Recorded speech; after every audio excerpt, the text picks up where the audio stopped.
Hello and welcome to Barry's Basics, where our guides are straight to the point and strictly only the basics.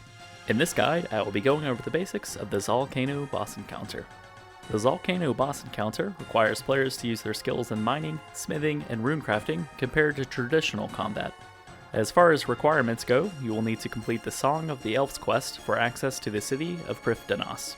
It is also recommended to have at least level 70 in the mining, smithing, and runecrafting skills. These skills are not required, but will make this encounter a lot easier, especially if you're taking on Zalcano alone. As far as equipment goes, you will only need a pickaxe. It is also recommended to bring weight-reducing clothing, any tier of the Varrock armor, and mining-boosting equipment like the Celestial Ring. You can also mix in pieces of the Prospector outfit if you'd like to prioritize mining experience. If you have unlocked the Preserve Prayer and have a Crystal or Dragon pickaxe, you can also optionally mix in equipment that provides prayer bonuses and use the Preserve Prayer to extend the mining skill boost that each of these pickaxe special attacks provide. As far as your inventory goes, it is recommended to bring energy restoring consumables like stamina potions, food, and optionally a teleport crystal for a quick method of reaching Prifddinas in the case that you die. Because you will not take much damage if you avoid the boss's mechanics correctly, and because you will also need some inventory space free during the encounter, it is recommended to leave around 5 to 10 inventory slots free. As far as the location for the boss encounter goes, Zalcano's prison can be entered in the southeastern portion of the city of Prifddinas by use of the teleport platform as indicated by the red circle on this map. The easiest ways of reaching Prifddinas are by use of a teleport crystal, using spirit trees, or by use of the house teleport spell if your house is located in Prifddinas. For a full list of methods for reaching Prifddinas, I have provided a link to the official wiki article for Prifddinas in the description of this video. Once you have entered the dungeon, you can begin the encounter by passing through the barrier just south of the entrance. Before you begin the encounter, there are several different mechanics and attacks that you should be aware of.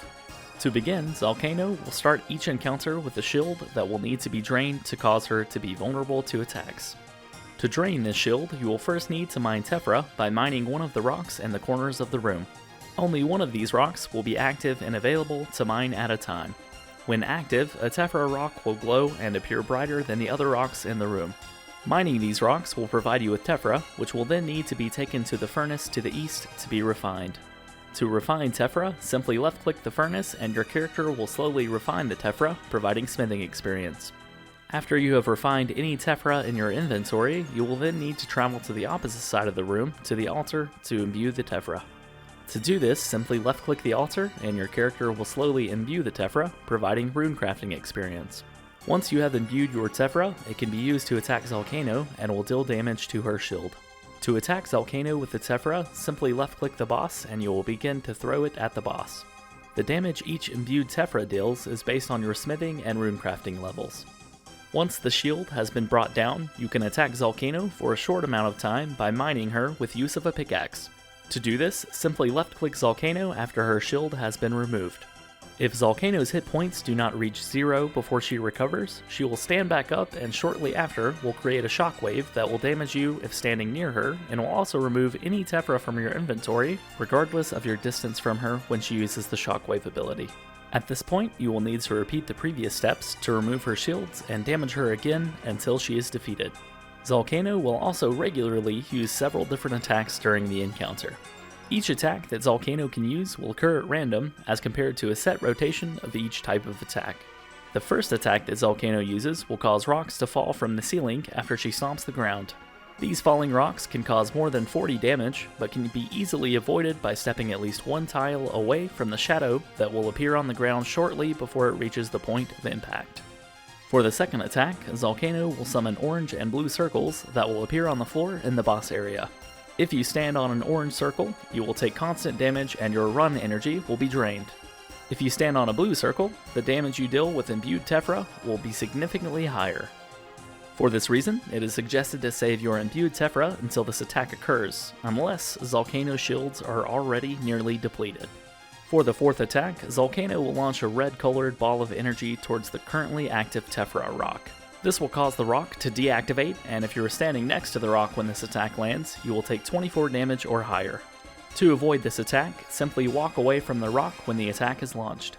Zalcano can also launch this ball towards a wall in the room instead of a rock, which will cause a golem to spawn and walk towards her.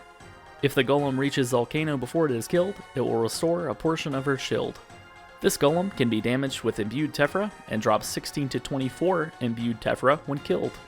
For this reason, it is suggested to save a small amount of Imbued Tephra after damaging Zalcano's shield. For the final attack, Zalcano will occasionally launch small rocks at every player in the boss room. This attack is unavoidable, but will only deal a relatively small amount of damage.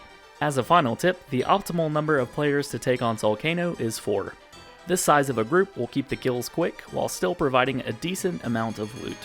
Once you have defeated Zalcano, she will drop loot on the ground for each player who took part in the encounter. This loot includes various ores and gems, crystal shards, runes, metal bars, and more. As far as unique items go, you can rarely receive crystal tool seeds, a Zalcano shard, and very rarely an uncut onyx or the Zalcano pet, Small Cano. This concludes the basics of the Zalcano boss encounter. If you require more advanced information or strategies for Zalcano, you can find a link to the official Old School RuneScape wiki article on this topic in the description of this video. If this guide helped you, please take the time to give this video a like. If you'd enjoy more videos similar to this one, you can subscribe to this channel for easy access to all current and future content provided. To be notified of future content from this channel, you can also left-click on the notification bell located next to the subscribe icon. Feel free to leave a comment to make a request for a guide similar to this one, and thank you for watching.